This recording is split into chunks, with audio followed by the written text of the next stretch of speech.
welcome to another episode of the Liberalish podcast. This is the Big 3-0. This podcast has 30 episodes underneath its belt.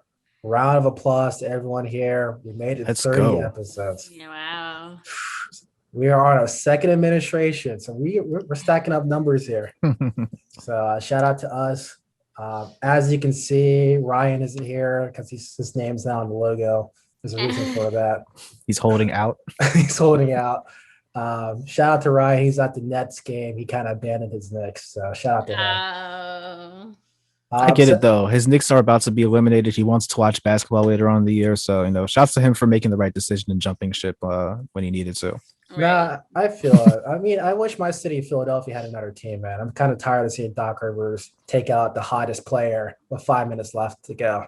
I don't get the reasoning behind that. He's a championship winning coach, but whatever. All right, guys. So first off, how was your long weekend, guys? Not long enough. Phenomenal. Well, I mean, unlike you guys, that was a trick question because I was out there honoring the fallen troops. How dare you guys just out there? Oh wow, going your extra. That was a trick question. Look at this. We walked right into it. You guys are like far lefties, like Kamala Harris over here. We just wanted to have a nice weekend. Is that so much to ask? Yeah. It's way too much to ask, man. And shame on you. Shame on Kamala Harris for just tweeting out recklessly. I've never seen a politician before tweet so recklessly before my entire life. She's just unhinged, unprofessional. That's what Nikki Haley said. She's unfit to serve.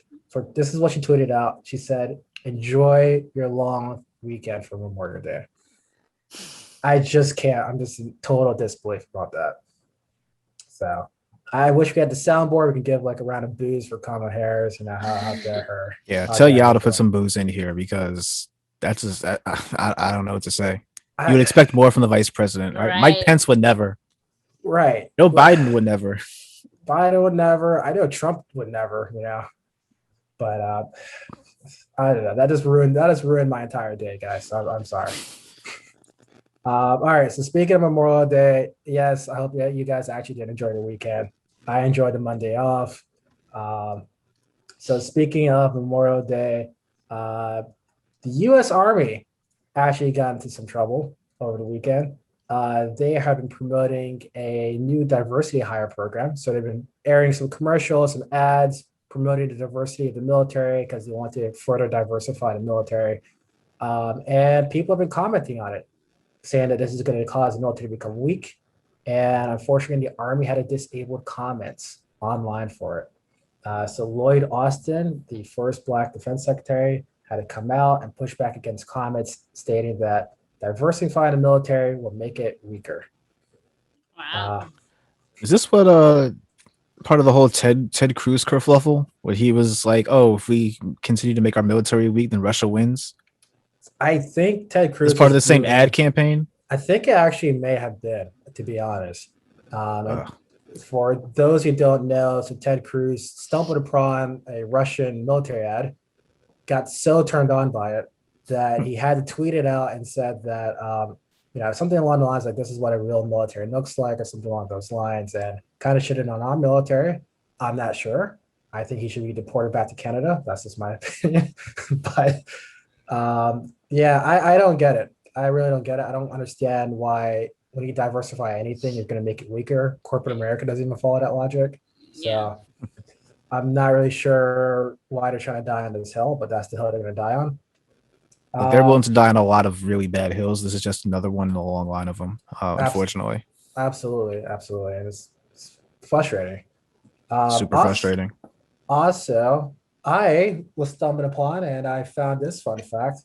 Memorial Day, it is rumored, was actually founded by freed slaves in Charleston, South Carolina. This was back in 1865, and it was known as Decoration Day to honor fallen Union soldiers. So I wouldn't be surprised. It's a nice fun fact. Would not be surprised by that at all. No. That's like the story of America, honestly. Like, have an idea, they take it. So I wouldn't be surprised. They make it a lot wider. Yeah, right. Yeah. So, and then we touched about this last podcast, but I think it's today marks the actual anniversary of the Tulsa City Massacre. So they had 300 survivors around a parade. President Biden was in Tulsa making remarks. So it seems like this is getting a lot more recognition than it has when we were growing up. Right. So Honestly, much more. Yeah. It's unfortunate because I feel like there's a lot of events that have taken place that are forgotten about, and it's a part of history. And I feel like if it was talked about more, we would know about it. And I just feel like this kind of, obviously it's not a new, like, it's something that I just learned about like within the last few years.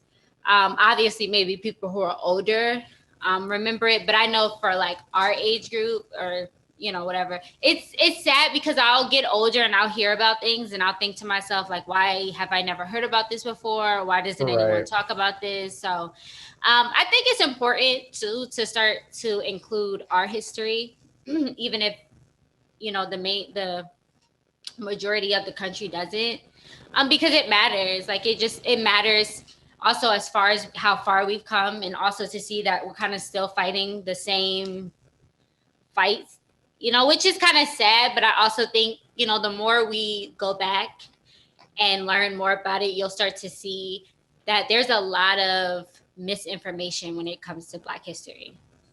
Yeah. And yes. I guess to piggyback off of that, seeing the survivors, I know we talked about the lady who was 107 years old, just kind of seeing them still alive kind of puts in perspective. Right. This was really kind of recent. We're only like two, maybe one, maybe two generations away. That's another thing too. Like it's not, these things are not as far out as we think that they are. Especially like, and I think about people who are like older, and I can just only imagine the things that they've seen in their lifetime.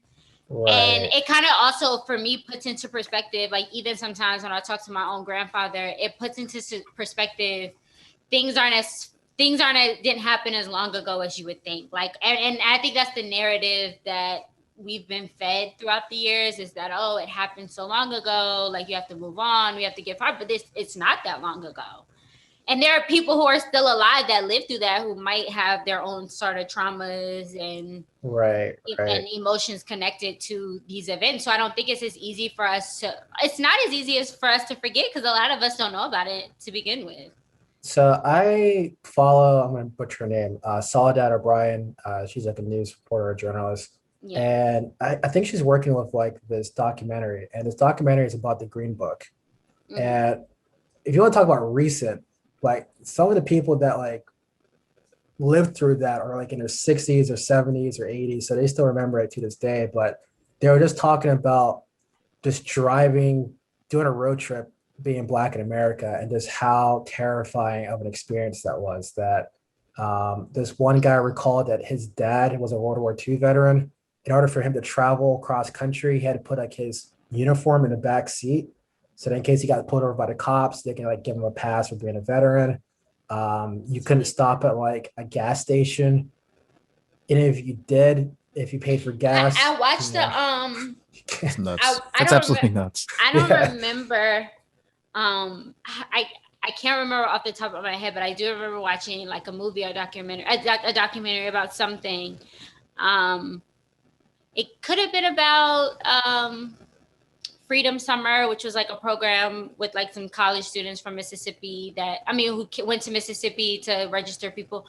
But I remember a guy in the documentary was talking about how like he could only stop at Exxon because he knew that Exxon was the only gas station that would serve him. I think we're talking about the same one then. Okay, yeah, or something. Yeah. And it's funny to me because you think now, even though we deal with racism and stuff, like it's not as bad as what it was, but it's also like you're able to compare, which is unfortunate, but it's also kind of is a constant reminder, like America really hasn't progressed at all. Like we haven't really gotten far as like fighting for justice and equality and for racism to go away, because you know, while it's like we can go to the store and we can whatever, it's like the same experiences just dealing with like what it means to be Black in America is just it's unfortunate, and it's also kind of what connects us, like no matter our ages. Yeah, and I think one thing that's,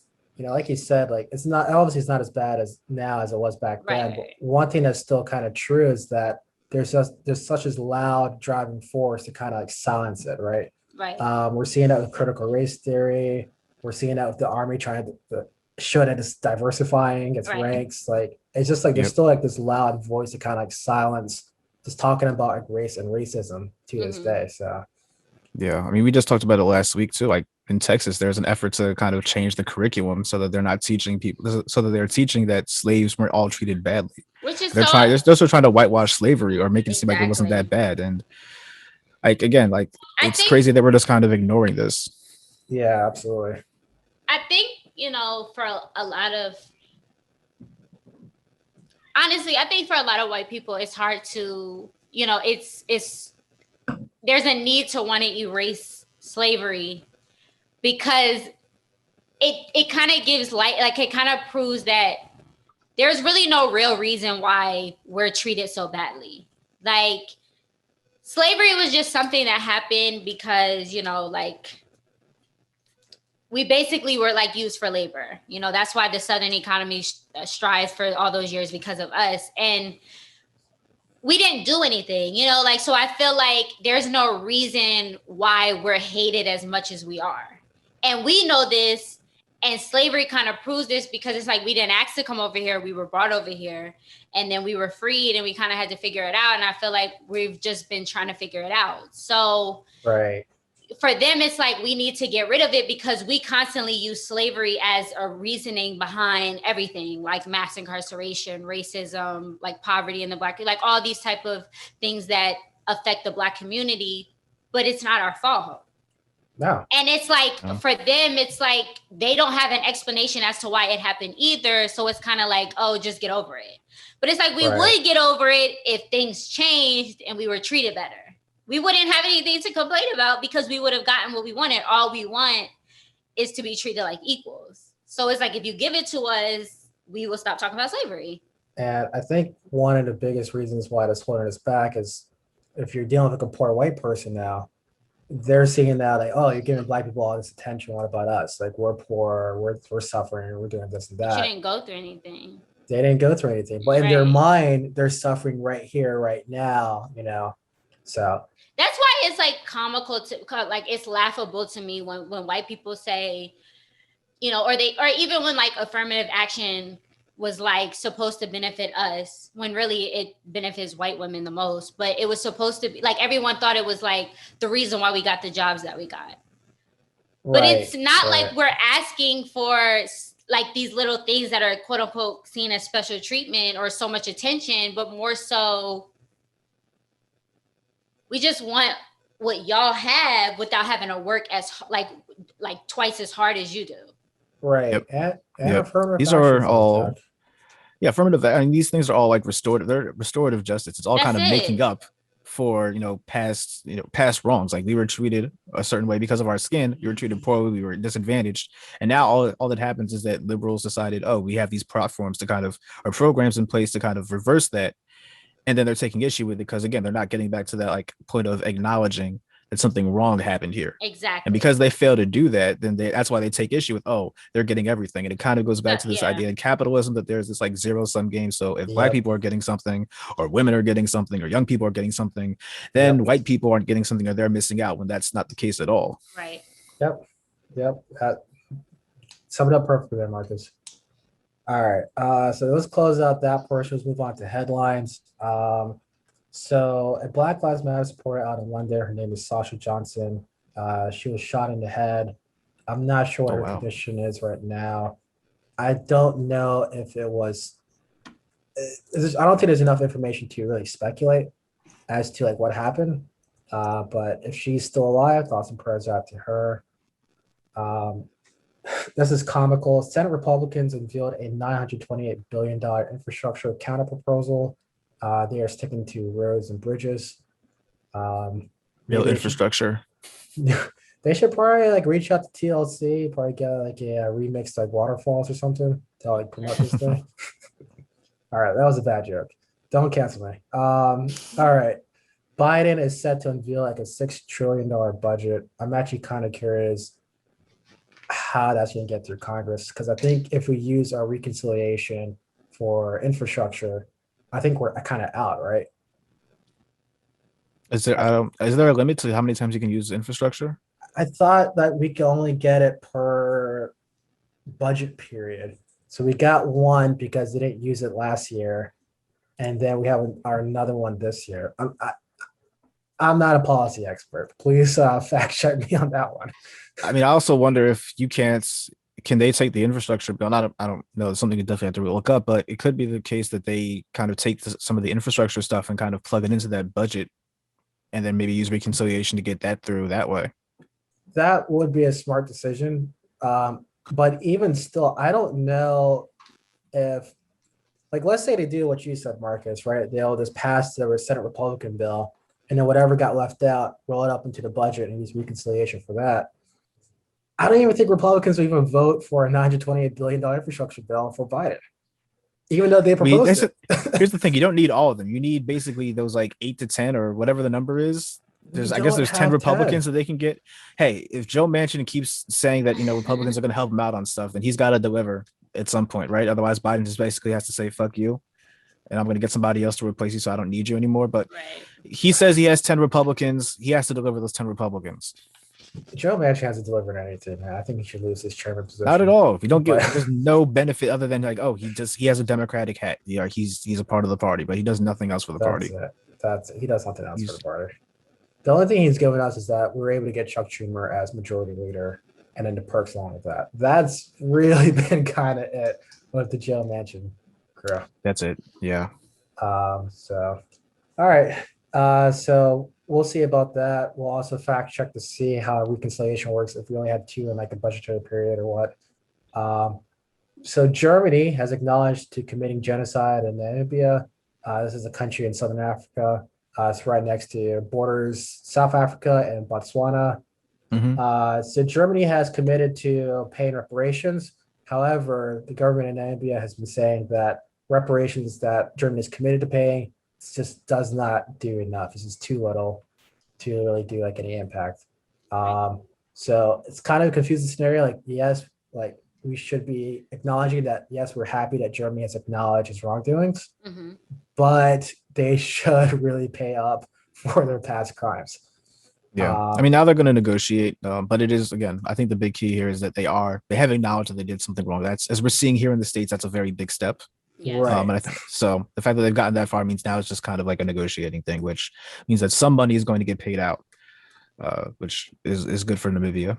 Yeah. So hopefully that situation plays out in the right hands. A Pennsylvania state representative proposed a law fining women for miscarriages. Come the fuck. Yes, this is not the 1700s. This is 2021. This is we're going on a very bad downward spiral, as a country, and we're gonna be Canadians as a woman, and to understand, like for me, it's like I think about when it ends, like the attack on like with abortions, which is very weird to me because I don't understand. I'm confused. The government ridicules women who are on government assistance and says like you shouldn't be having X amount of kids because you're whatever. Like we shame women who need help taking care of their kids. We make them feel bad because they need help taking care of their kids or because they struggle to take care of their kids. But yet you're trying to limit the resources to which these measures can be prevented. Like, as a woman, I can honestly say, things happen. I think about women who are going through fertility issues, who are actively trying to have children over and over again, who suffer from miscarriages and just the emotional stress that is, or the strain it puts on one's mental health. And yet you're turning around and saying like we should criminalize it when it's just something that we don't bring upon ourselves. It happens. Like miscarriages are not something that women want to go through. I can probably speak for most women that have gone through miscarriage. I've never been through one, but I can imagine that's not something that anybody wants to go through. And if you've gone through one, you understand how painful it is. So now this attack on women, I just feel like has to stop. It's really unnecessary. I don't know why it affects people or why it bothers people so much what women do with their uteruses. Right. But there's more important issues going on in this country. And I really cannot understand why the anatomy of a woman is such a hot topic, or why we're even wasting tax dollars and time congregating to figure out like, oh, what amount of time is it too late for a woman to get an abortion? And if she does, like, she has to go to jail, or, it's just ridiculous. So that's very well said. I did just add to that. You said that there are bigger issues in the country. This is a Pennsylvania state rep. I'm sure there are bigger issues in the state of Pennsylvania. Exactly. To be focused on punishing people for having miscarriages, which are already, a very traumatic experience for women to go through. But I think it's just a sign again that the Republican Party just wants to, like, increasingly they're becoming a party of punishment, just punishing people for being victims. And I don't know how you can have how we're supposed to kind of work with a party or even like have a party like that that's such a major force in our politics when so much of what they're trying to do is just based on cruelty, just for the sake of cruelty. Which is also funny to me because it's ironic to me because the same people who are usually against abortion, are usually like conservatives and white men for some reason. Yep. Right. But these are the same people that fight so hard for their Second Amendment right, like their right to bear arms. And it's just like, imagine like when someone is trying to take their right away or something that they're supposed to be afforded in this country, it's like all hell breaks loose. Like, that's fucking ridiculous. They're so pissed off. Something that you really don't even need. Like, if we got rid of guns, like, it really wouldn't be such a big whoop. But we're talking about shit that nobody asked for. Like, it happens. I just feel like who gives a fuck? Like, who really cares? Like, I don't care about what other women do with their uteruses. I don't want anyone to police mine. And I think I can speak for all women when we just say, like, we want to be able to make the choices that we have to make for ourselves based off our situation. And being that these people who make these laws can't speak for for example, in Pennsylvania, you can't speak for every woman in Pennsylvania. You don't know what's going on with every single woman. So you don't know what circumstances that woman is in if she were to have a miscarriage. Like, it could be a married woman who just had to, like she's married, she has other kids, and she just had a miscarriage. I don't understand how that's someone's fault or why we're punishing someone for something that's like a natural. It's a natural thing. It happens at any given time. It happens early in pregnancy, later in pregnancy. It's traumatic either way. It's devastating if it's a baby that you've tried for or wanted for so long. I just can't imagine having to deal with the emotional trauma that comes from that on top of whatever type of punishment they're trying to give out. Yeah, and kind of like following up on this trend of like white men policing women's bodies. I don't know if you guys heard about it in Texas. Yes. Texas has a pretty already restrictive like laws on abortions. There's very limited access to get an abortion. Mm-hmm. Because of that, there was a story that came out. A 13-year-old girl was raped by her grandfather. She got pregnant, and she had to drive hours to the next state or hours to get to like the nearest abortion clinic to get an abortion. Yeah. Also, it's important to notate that if we continue on this road to criminalize abortions and women's women's health, abortions are not going to stop. But what is going to start is unhealthy abortions. Yep. And under the table back alley abortions, because ultimately, if like, for example, if you are a woman who gets pregnant as a result of like rape or incest, that's a hard thing to have to deal with. And a lot of women opt to get abortions because you don't want the constant reminder of what happened. Of what happened. Trauma. Yeah. And exactly. And like a physical living representation of what has happened to you. And I think that's a choice that is personal.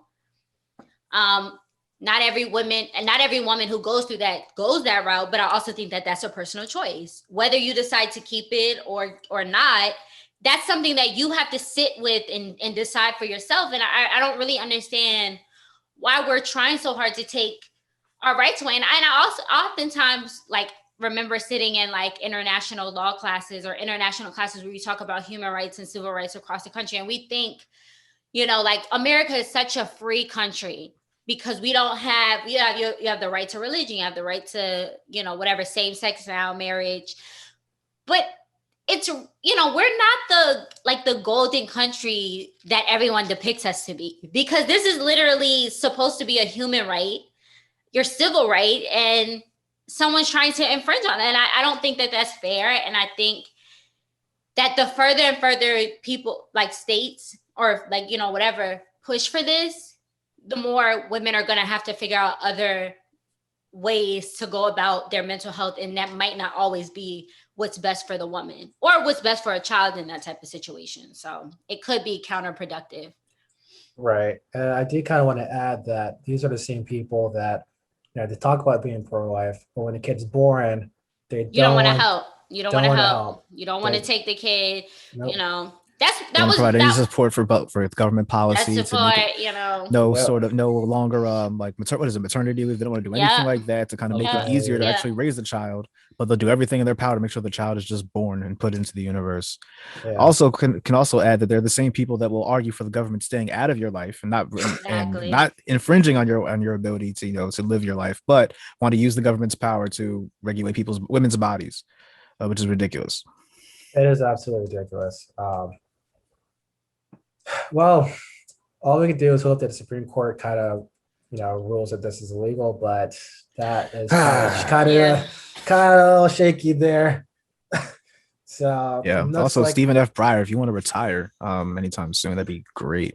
He said he's 82 years old, but he doesn't want to step down. He's not stepping down. He said that it is. There's a lot of that going on. He said he's not stepping down because he thinks that judges should be out of politics, which I understand his argument. I completely understand his argument. Like, judges should not be political. They should be neutral. They should be independent of that. That's the but point. Yeah. We're kind of in this weird. They're not. They're just not. They're not. They're just come on, buddy. But he's gonna hang on there, and we'll just wait and see. I guess. I don't know. Shout out to the Supreme Court. All right. So the Senate is debating about the NASA lunar program. So basically, if you're not familiar with this, the U.S. wants to put people back on the moon again. We're making the moon great again. And there is a debate on whether or not to give Amazon's Blue Horizon, that's Amazon's space wing, a $10 billion in funding for a contract for a lunar program. Is it Amazon or is it just Jeff Bezos? It's Jeff Bezos' space company. I don't know if it's connected to the company. I don't know. That's actually a great question. I don't know if it's connected to the company. I don't know if it's kind of what Elon Musk does, space. What is it called again? Blue Horizon. Okay. So I don't know if it's an Elon Musk thing or not. But so they're debating about giving Jeff Bezos' space company a $10 billion in funding for a contract. This has sparked the debate because one, Jeff Bezos has made a shit ton of money over the pandemic. Amazon's also made the news for buying MGM for $8.5 billion. It's not connected. It's not? Two separate things. It's a separate entity. Okay. All right. Yeah. All right. Cool. Thank you for that. Was actually this was he founded this in 2000. So this was this is for old. Amazon. Yeah. Okay. Wow. I didn't know that. All right. That's pretty cool. So Senator Bernie Sanders is leading the effort to block the funding. The other side to this argument is that take the name out of it. You do want to have multiple contracts in play for something like this. You don't want to be too tied to one company. I think the current company that we're tied to right now is SpaceX. Mm-hmm. So that's the other side argument to it. I can honestly see both sides in this one, but screw Jeff Bezos. I mean, the Amazon, we were just talking about it, but Amazon's has that monopoly I mean, they're just so involved in so many different sectors of the world that I can understand not wanting to give them another government contract. It's hard to make that when you have antitrust action going on where you're like, oh, we should break up Amazon because again, they bought Whole Foods, they're getting into healthcare and pharmacies, and it's a lot for them. And then to just add on, Jeff Bezos, even though it's not connected to Amazon, having Jeff Bezos have his hand in the space program too. It's just a lot to have against the guy that you're kind of railing against. So I can understand where Bernie Sanders and people like him are coming from, for sure. Yeah, I mean, I think Amazon's like one of the largest employers in the United States. So he already has like a lot of like political power there and of So itself. much. So hopefully, though, if I'm cutting line, Kev, with this next headline, but hopefully he uses that political power for good because it just came out that they're backing federal marijuana legalization, and they're going to stop drug testing workers as part of that support for marijuana legalization. So, hey, maybe this is Amazon using their political power, their stature in the world, for good. We'll see, but it's definitely, it's good news from a place where we usually don't have good news to report. Right. So I'll say this, honestly, I'm really pro legalization for weed.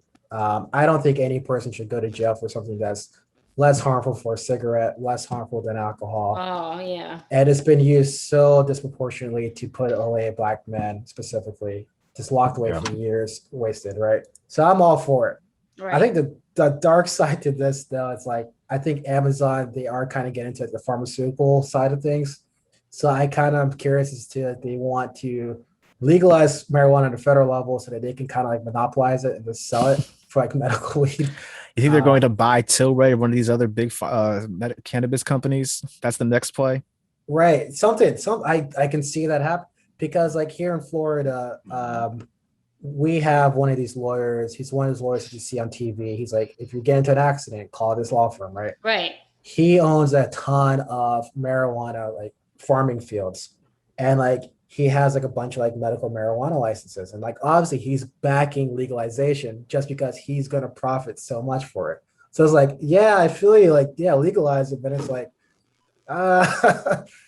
it's like, you're kind of making money off of something that like a black guy made money off of, went to jail for, you know what I mean? So it's just like, I don't know, but it's one of the things. I know in New Jersey we just legalized it, but there's been some complaints about the law that they enacted to legalize it that doesn't allow for people that had been selling it, existing marijuana businesses that maybe operated under the table, maybe not getting as much as many of the breaks that some of the bigger white-led companies have been getting. Right. So yeah, I'm definitely kind of sensitive to that, and I think it's something that's going to have to be worked on over time. Like they're not going to get it right, right off the bat. But yeah, it is kind of a funny relationship to see, or funny dynamic where you have these white guys coming in, making money off of this thing that sent so many people to jail. And I guess there's a lot of, I don't know, there's a lot of debate over like whether they should be kind of rolling those those sentences back. Or I know in New York there was a similar debate before they announced they're going to do it as well. But I don't get why, if you're going to legalize it, it seems kind of obvious that you would expunge those records, right? Yeah, and then like we're going off on a tangent, but then like when you actually like pull off like a layer on like the prison system, once you're in jail, a state can use you for labor purposes. So then it's like slavery all over again. It's similar to slavery. Like, or they can say like, yeah, we're paying you, but they're paying you like way below minimum wage. You don't even have to cover it up because the 13th Amendment allows for slavery. Like they really don't have to pay them because the 13th Amendment literally says you can use them for slavery if you are convicted of a crime. Right. And then the Deep South kind of like went wild arresting black men. Because when they were, it's a whole like history behind it, but it is directly linked. Like slavery and mass incarceration are 100% linked. That is probably to this day the biggest direct link to slavery that we have. It's like mass incarceration to slavery is probably the biggest direct link. And I think that's why it's like once it was like more people were privy to the link between the two. I think that was where the outrage, because if you look at the demographics of who is locked up the most in this country, it's Black and brown people, specifically Black and brown men. Like, I believe they only account for like they account for a smaller amount of the population. I remember the numbers like off the top of my head. The percentage of how much they make up in this country is versus like I believe it's like they make up like we make up like 13% of the population, but we're like more than half of. It's like 40%, right? Yeah, like something like that. But it's like the numbers are off, and you'll ask yourself like, what? And that's right. So it's like the fact that Black and brown people who are direct descendants of slavery are the ones that are locked up the most also sheds light on the link between the two. Yeah, and it also kind of sheds light that if you look at like take race out of it for a second, and you look at America's incarceration rate as a whole compared to like other countries. Exactly. That was exactly what I was getting to. We are leading that pack. Now, yes, do I trust Chinese numbers? No, that's one outlier, right? But still, we are definitely leading that pack by a good margin now. Yeah. So I obviously, yes, I do want weed to be legalized, but there's been so much wrong there that I think that needs to be right. And I'm just worried that like we're not going to even touch that. And like I should just be happy with the minimum that we got or continue asking for more. I don't know. But it's an interesting debate, definitely. All right. So moving on to our next topic here. It's called Democracy in Trouble. So Mali, we're back in Africa. Mali is facing another coup. The VP, go ahead. I just like, it was like I had found something. In 12 states, more than half of the prison population is Black, and New Jersey is one of those states. So it's Alabama, Delaware, Georgia, Illinois, Louisiana, Maryland, Michigan, Mississippi, New Jersey, North Carolina, South Carolina, Virginia, and Maryland, whose prison population is 72% African American. Maryland doesn't surprise me because Maryland wanted to join the Confederacy, which is why the Mason-Dixie line is like right there. We kind of negotiated that with Maryland. So that doesn't surprise me. New Jersey is shocking. And African Americans are incarcerated in state prisons at a rate that is 5.1 times the imprisonment of whites. Yeah. And then in Iowa, Minnesota, New Jersey, Vermont, and Wisconsin, the disparity is more than 10 to 1. Yeah. So for every 10 people, there's one. Wow. Yeah. Well, we don't talk about it, but there was a Jim Crow in the North and the Midwest. Right.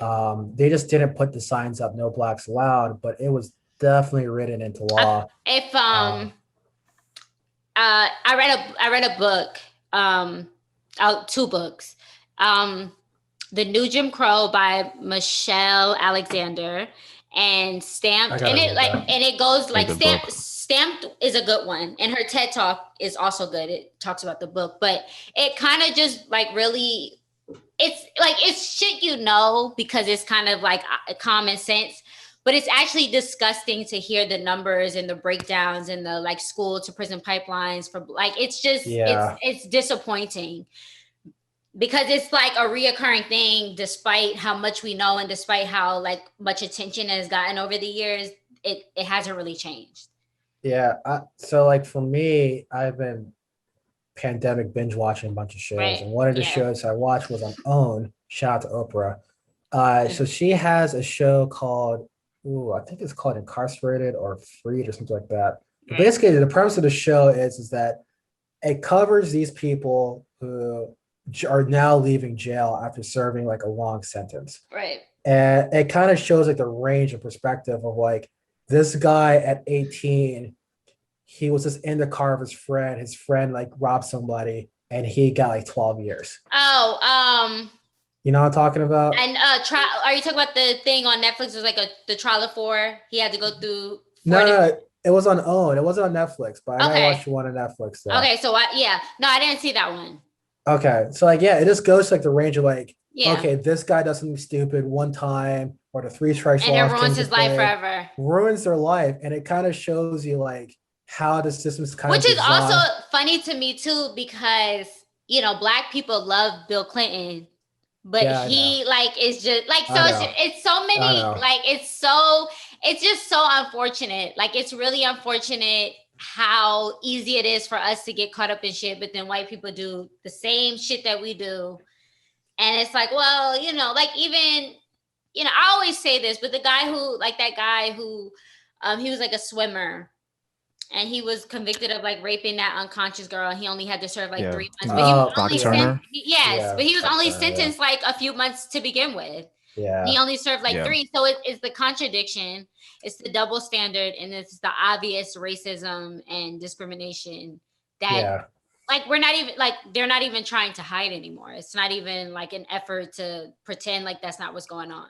Yeah, it's like all facets. It's like how the media kind of covers crime, the entire criminal justice system, from the judges to the prosecutions to the cops. It's just drastic needs of reform, like all around. Right. I think it's beyond reform now. It has to be torn down and rebuilt.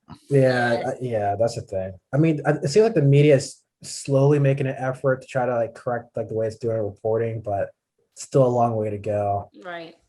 Needed like a change of the guard with like a lot of the older people that have been covering these beats and kind of writing about this stuff from a policy perspective. You kind of need them to kind of retire or fade into obscurity and have a new generation who are more open to these kind of changes, and then kind of report on them in a way that reflects reality rather than some of those biases that still play out today.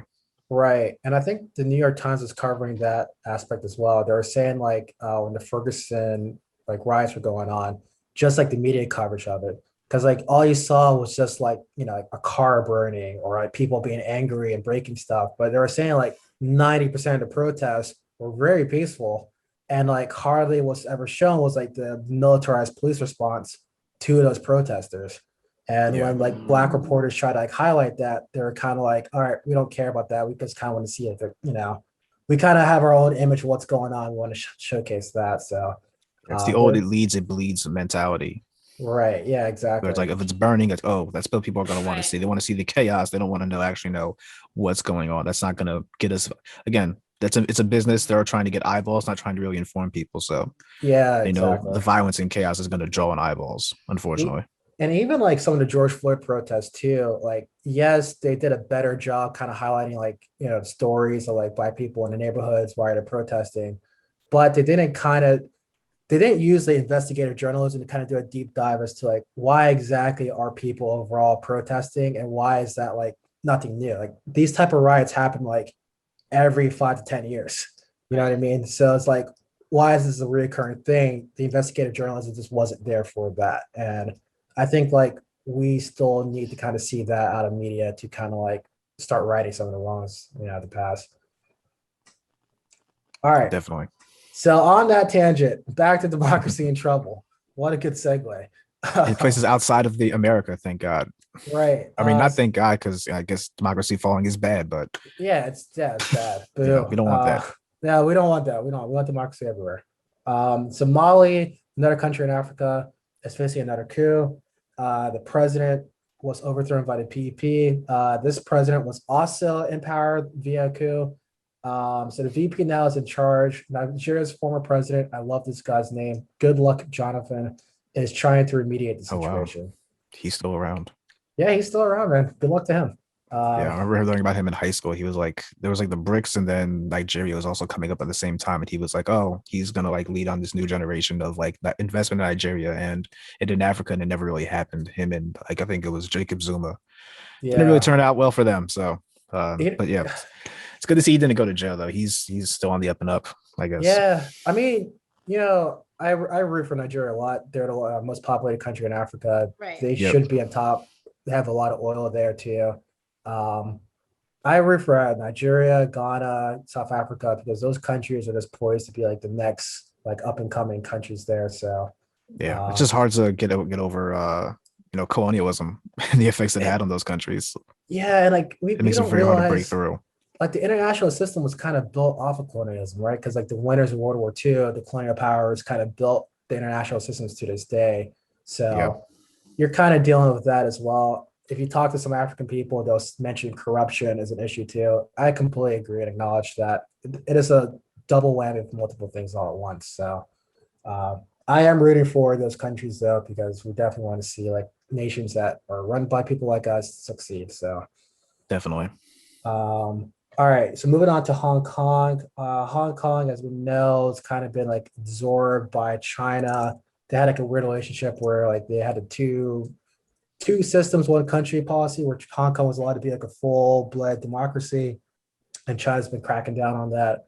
One of the crackdowns now is that if you are a Hong Kong resident, you are no longer allowed to pretty much protest the Tiananmen Square killings. So if you talk about it, if you protest, if you mention it, you go to jail. Wow. So China is really cracking down. I don't want to be like a Cold War guy, because I think the Cold War propaganda kind of like ruined a lot of things. But like China's like aggression with Taiwan is a bit concerning, and I'm really curious how that's going to play out, because we've been kind of agitating China with that. I know England and Japan has been agitating China about that, so I'm kind of curious how that's really going to play out there. I mean, China's like their MO the last, few years. I think ever since America kind of abdicated its place as like a world leader under Trump, has been like, you know what, you can't tell us what to do anymore. We're, as we continue to get more powerful economically, we're going to do we are going to do what's in our best interest, regardless of what you think. And I don't think you can put that rabbit back in the hat at this point. But I do agree with you though about the Cold War. We don't need another one of those. We need to kind of find a way to like work around these things, even though we do need to find a way to work with China. I don't know how it's going to get done, because again, some of the things they do are very problematic, but right.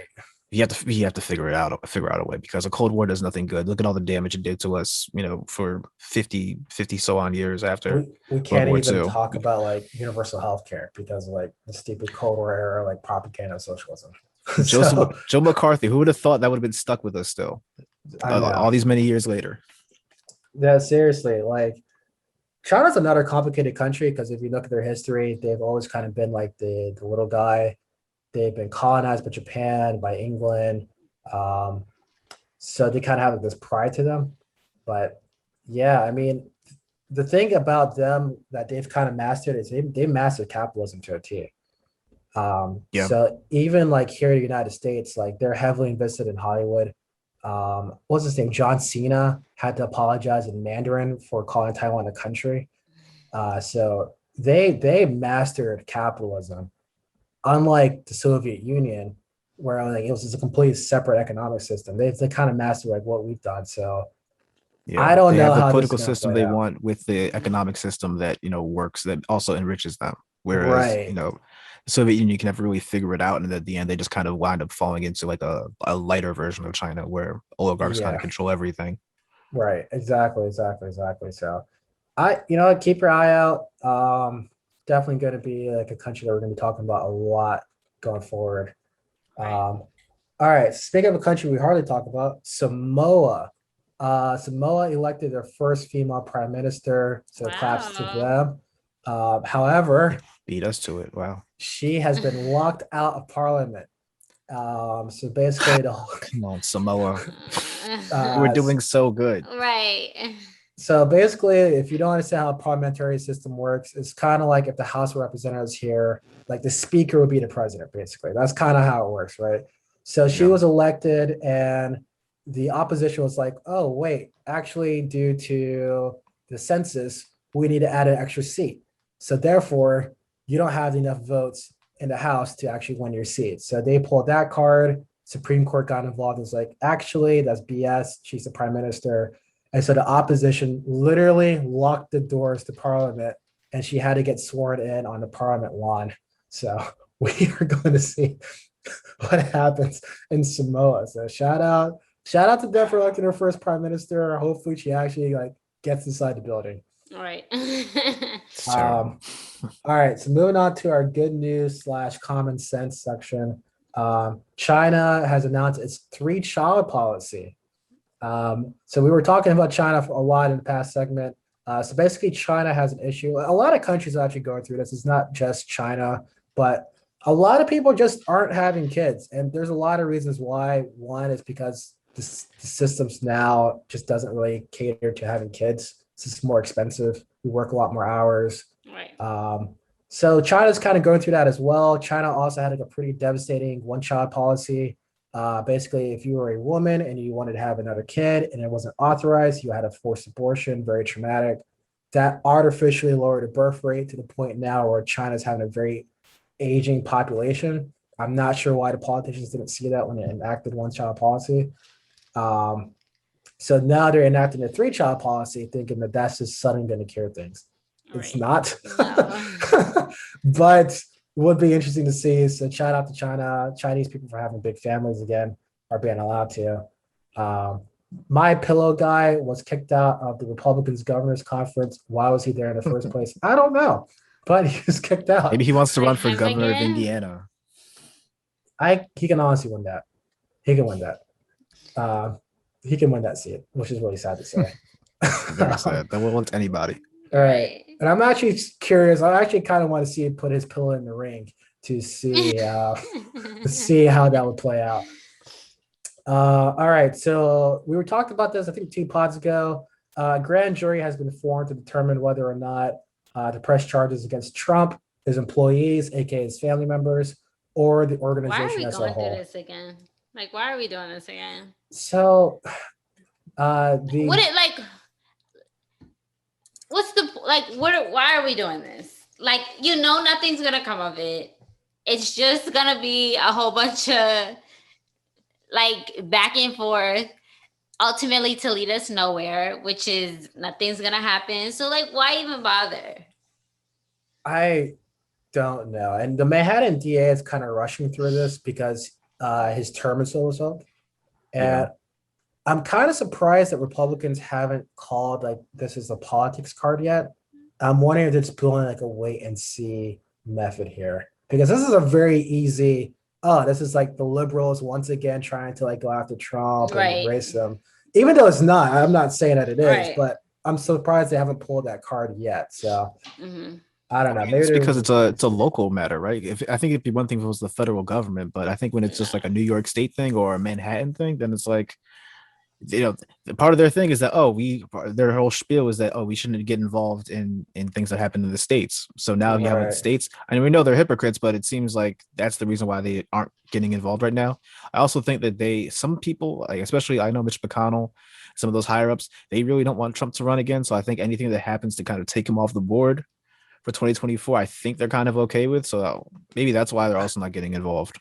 Yeah, but then there's like the tricky like balancing act where it's like you don't want Trump to run again, but he was the most popular Republican president since Reagan.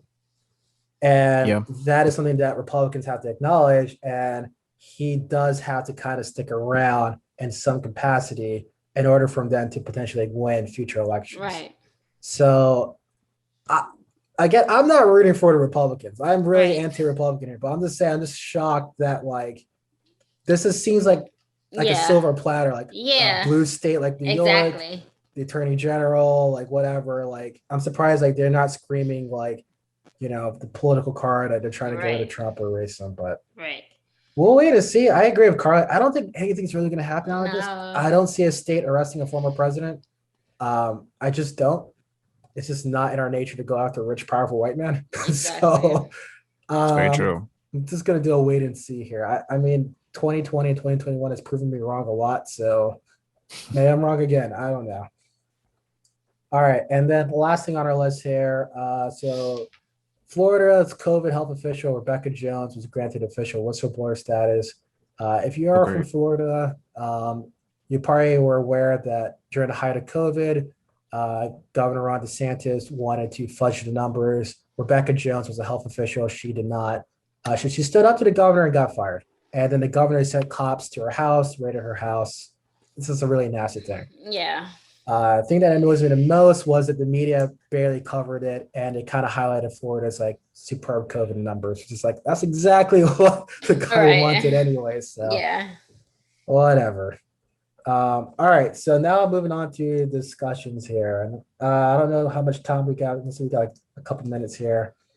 All right. So Texas. Yes, that state of Texas. Texas already has one of the strictest voting laws in the nation, right? And they're expected to pass even more restrictive voting laws. For example, you can't do 24-hour voting. You can't do a drive-through voting. What are some other things here? They're limiting the amount of ballot boxes, et cetera, et cetera. They're making it very hard for cities to vote, basically.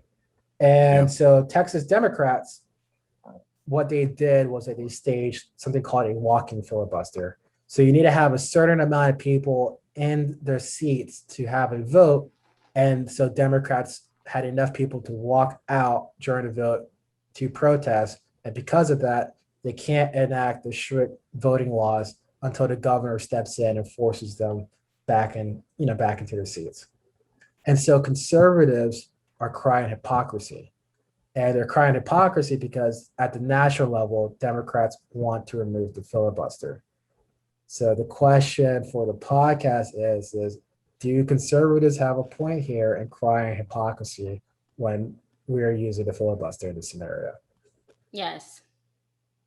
Okay. I'm going to say no. Oh, okay. Interesting. All right. Why you say no, Marcus? So I think the big difference here between Democrats using or liberals using or trying to get rid of the filibuster, but then using it in this situation is that they're stopping a law from coming into power that really doesn't. There's no proof that anything that they're trying to enact is fixing a problem that exists. It's kind of one that they just invented, or they've kind of just repeated what the president said about there just being illegitimate votes, and them just trying to use that lie as an excuse to make it harder for people to vote. And I think that Texas Democrats are right to use the filibuster to kind of block this, because again, they are preventing something that's a moral wrong. They're preventing something that would be. I definitely misunderstood the question. I'm sorry. Oh, it's all good. But you saying yes was also a good answer as well. Yeah, no,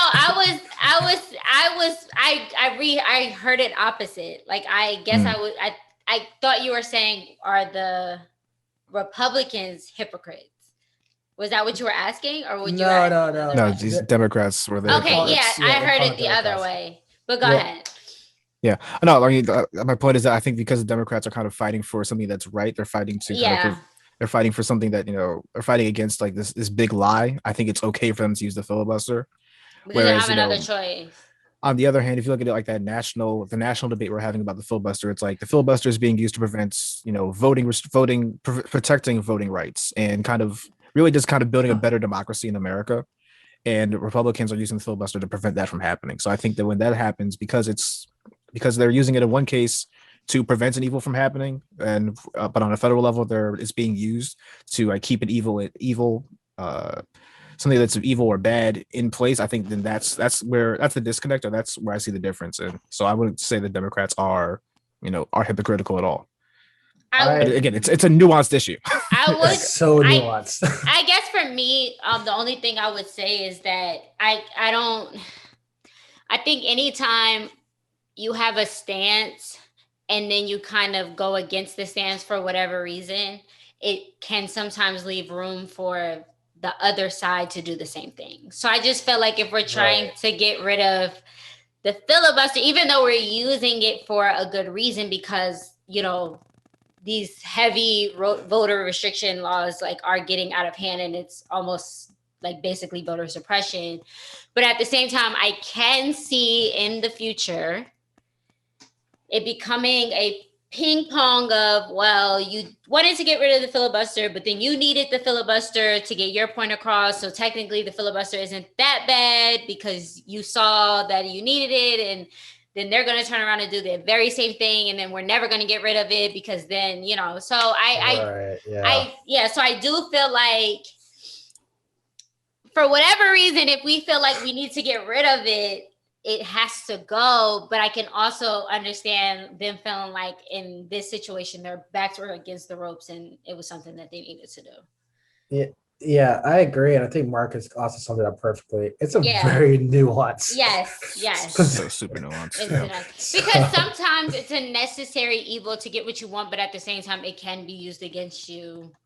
And so I think it's more important. See, us, I don't know, because I also feel like we're not as cutthroat in getting what we want as Republicans are. So I feel like maybe this was like the only way. I don't know, but I do feel like it can go like downhill, like real quick. It definitely can. So let me ask you guys this, and we can get out of here. So basically, Bree Newsome has we talked about the Tulsa City Massacre earlier on in the podcast. We talked about how there's been more attention and acknowledging that it wasn't a riot, it was a massacre first off, Right. and the just horrific nature behind it. Bree Newsome has stated this that let me try to formulate the question here. So they're upset about like the mainstream and establishment, the mainstream focus of the massacre, because yes, we're getting attention on it, but this attention hasn't led to direct conversations about reparations to the victims and to their descendants. Right. And that's a little bit more context behind that. Oklahoma acknowledged that an atrocity happened there, but they're calling it a riot. And when they acknowledged it, they only gave survivors like a gold medal for surviving. So does Bree Newsome have a point here? Like, should we be happy about the mainstream attention, or should we be like upset that this hasn't led to like? I mean, ultimately, I felt like, what's the point of drawing attention to something you're not going to rectify? Like, if you're not going to try to right a wrong, bringing attention to it sometimes only just acknowledges that the wrong has not been righted. Like, we never, because it's just, at this point, it's just painful memories. Like, it's just, like, it's been 100 years. It's just a constant reminder that we've been dealing with the same shit for 100+ years, like even way longer than that. So while I appreciate the attention, because I do think it's important for us to be informed of our history, I also feel like that's important to us. But as far as like the media, it's like they bring attention to things and it's kind of like, well, we acknowledge that it happened. And it's like, well, we know it happened. We're not asking for acknowledgement. We're asking for you to acknowledge it and then like try to like do better or rectify the situation, or at least do something for the survivors that brings them peace of mind in whatever way that would be. I'm going to go the other way on this and say that I think that the acknowledgement part is good. I think that you can't really get to kind of the reparations or the healing part without acknowledging that there is an issue here and that an atrocity did take place. I think, I mean, we just talked about it with Germany and Namibia. I think once you get to that place of, okay, something bad happened here, then you can get to the point of, okay, you know, something bad happened here. Yeah. What are you going to do about it? What can you do to make this right? And I think that that's going to lead to the conversation about economic justice or that restorative justice, paying some sort of reparations to the folks from Tulsa who are descendants of these people or of that community that's, was once upon a time Black Wall Street. And I think making this right and making those people whole. Right. And I think you don't get to that point until you acknowledge that something evil happened.